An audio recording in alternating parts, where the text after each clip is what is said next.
안녕하세요. 오늘도 하나님의 귀한 말씀을 함께 나누게 하신 우리 하나님께 영광과 찬송과 존귀를 돌립니다. 오늘 나누는 말씀이 하나님의 영감의 기별이 되고 성령의 음성이 들려지기를 주님의 이름으로 간절히 기도합니다. 오늘 말씀의 제목은 내가 내 성령을 줄 터이니, 내가 나의 성령을 줄 터이니 라는 제목으로 함께 말씀을 나누려고 생각합니다. 오늘 본문의 말씀으로 마태복음 12장 18절의 말씀을 선택을 했습니다. 신약성경 마태복음 12장 18절입니다. 보라, 내가 나의 택한 종 곧 내 마음에 기뻐하는 바 나의 사랑하는 자로다. 내가 내 성령을 줄 터이니 그가 심판을 이방에 알게 하리라.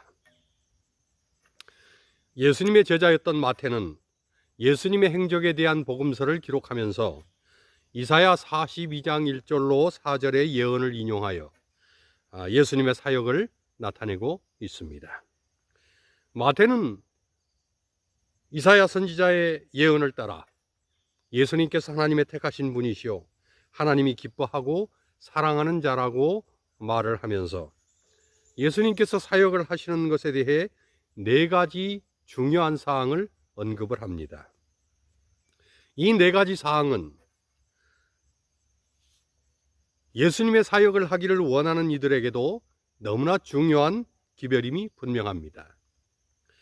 그래서 오늘 저는 이 네 가지 예수님의 사역의 모델을 나누기를 원합니다. 예수님께서 하셨던 것처럼 우리도 동일하게 그리고 똑같이 그 사역을 감당해야 한다는 것입니다. 그 네 가지 내용은 이렇습니다. 첫째로, 오늘 처음에 읽었던 본문에 의하면 예수님은 성령을 받아서 사역을 하셨다는 것입니다. 이사야 42장 1절은 하나님께서 내가 나의 신을 그에게 주었은지기라고 말합니다. 예수님께서는 하나님께서 주신 성령의 능력과 권능으로 사역을 하셨다는 것입니다. 그리고 마태 역시 마태복음 12장 18절에 하나님께서 내가 너의 성령을 줄 터이니 라고 예수님께서 말씀을 했습니다. 역시 예수님께서는 성령의 주어짐을 받으시고 그리고 성령의 사역을 행하셨다는 것입니다. 그래서 마태복음 12장 28절에는 내가 하나님의 성령을 힘입어 귀신을 쫓아내는 것이라고 주님께서 직접 말씀을 하셨습니다. 사실 예수님은 잉태되실 때부터 성령으로 되어지셨다고 마태복음 1장 20절은 기록을 합니다. 그리고 침례 요한에게 침례를 받으실 때에도 하나님의 성령이 비둘기같이 내려 예수 위에 임하였다고 마태복음 3장 16절은 기록을 합니다. 또한 공적인 사역을 시작하기 전 광야에서 사단 마귀의 시험과 도전을 이기실 때에도 성령에 의해 이끌리시어 광야로 가신 것이었다고 마태복음 4장 1절은 기록하고 있습니다. 그 이후에도 예수님은 철저히 성령의 능력과 권세를 의지하여 모든 사역을 행하셨습니다. 성령과 함께 그리고 성령의 인도와 역사를 따라 하기도 하시고 멈추기도 하신 것입니다. 그러시면서 우리가 하나님께 구하면 하나님께서 좋은 것으로 주실 터인데 그 좋은 것이 바로 성령이라고 마태복음 7장 11절, 누가복음 11장 13절에 예수님은 말씀을 하셨습니다. 그리고 모든 죄와 회방은 사하심을 얻되 성령을 회방하면 사하심을 얻지 못할 것이니 결코 성령을 거역하지 말라고까지 마태복음 12장 31절에 경고를 하셨습니다. 예수님의 생애와 사역은 뗄래야 뗄 수 없는 관계 속에서 성령과 연결되어지셔서 모든 일을 행하셨습니다. 이것이 예수님 사역의 가장 중요한 첫 번째 요소요 모습이었습니다.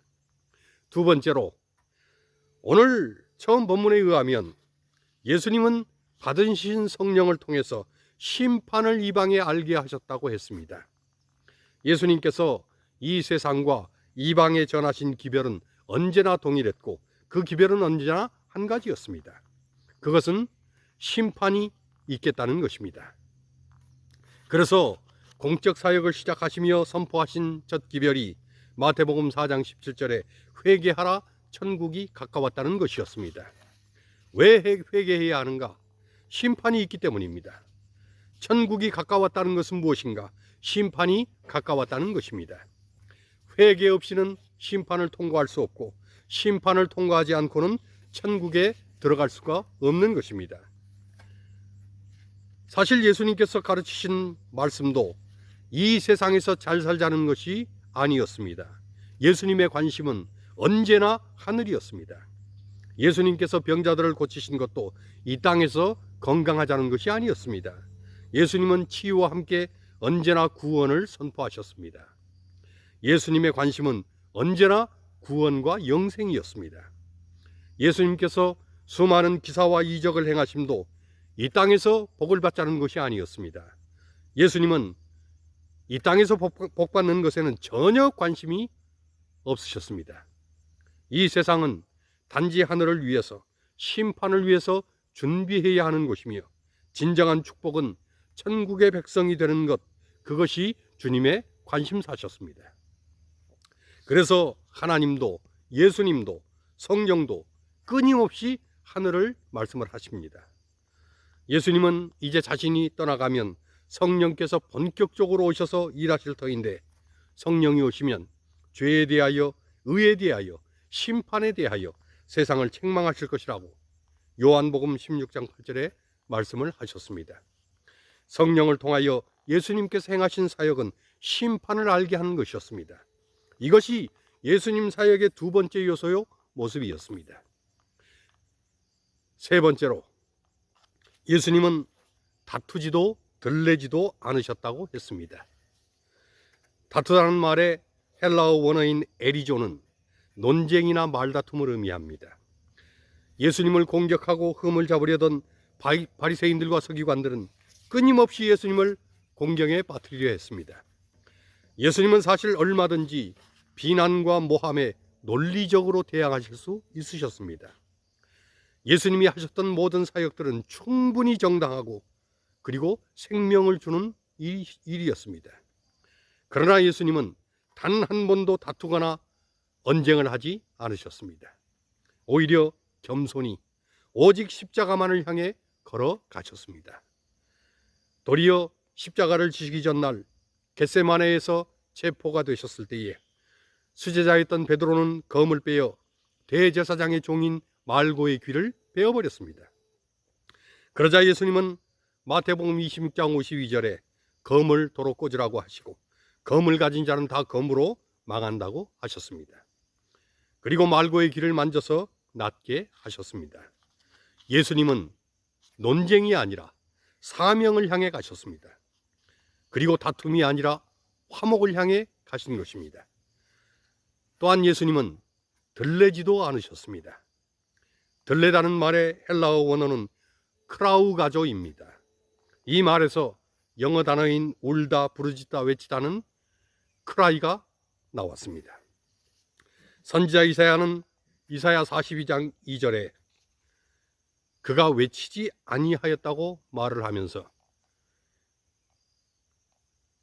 들레다고 하는 그 말을 히브리어로 차다크라고 하는 단어를 썼습니다.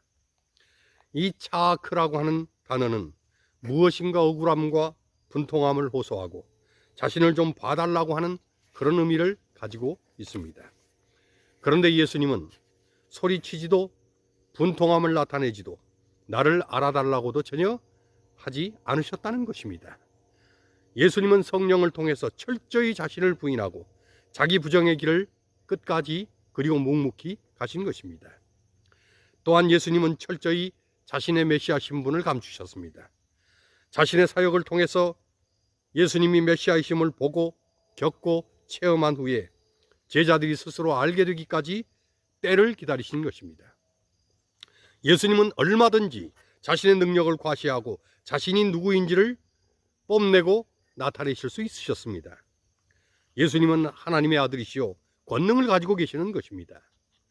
예수님은 얼마든지 대적하는 자들을 능히 격파하고 자신이 어떠한지를 만천하에 공개하실 수 있으셨습니다. 예수님은 창조의 권능도 생명을 좌우할 권세도 가지고 계시는 것입니다. 그러나 예수님은 십자가의 길이 결코 그렇게 가야 할 길이 아님을 아셨습니다. 또한 인류 구원의 대업을 위해서 그분께서 가야 하는 길은 겸손과 온유와 희생의 길임을 아셨습니다. 그러니 예수님은 철저히 자신을 낮추시고 다투지도 들레지도 않으시며 묵묵히 고난의 길, 순환의 길을 가신 것입니다. 이것이 예수님 사역의 세 번째 요소요 모습이셨습니다. 마지막 네 번째로 예수님은 상한 갈대를 꺾지도 그리고 꺼져가는 심지를 끄지도 않으셨다고 했습니다. 상한 갈대와 꺼져가는 심지는 예수님께서 사역을 하시는 동안 만나게 될 연약한 인생들을 상징을 합니다. 마태복음 12장 20절에서 마태는 예수님께서 하실 이와 같은 사역을 기록한 뒤에 바로 22절에 그때에 귀신 들려 눈 멀고 벙어리 된 자를 데리고 왔는데 예수께서 고쳐주시매 라고 기록을 했습니다. 온몸이 건강해도 이 험한 세상에서 살아가는 것이 결코 만만치 않습니다. 눈이 좋고 시력이 좋아도 이 광야 같은 세상에서, 이 어두운 세상에서 살아내기란 쉽지 않습니다. 말을 잘하고 언변이 좋아도 변수가 많은 세상에서 성공하기란 쉬운 일이 아닙니다. 그런데 귀신이 들렸습니다. 게다가 눈까지 멀었습니다. 한술 더 떠서 말까지 못하는 것입니다. 보지 못해도 듣고 말할 줄 알면 그래도 조금은 나은 것입니다. 그런데 보지도 못하고 말도 못하고 게다가 귀신까지 들렸으니 이 사람은 상한 갈대 정도가 아니라 이미 끝이 난 갈대인 것입니다. 꺼져가는 심지 정도가 아니고 이미 꺼져서 마지막 연기마저 흩어져 사라져버리는 그런 상황에 처한 정말 처참한 인생인 것입니다.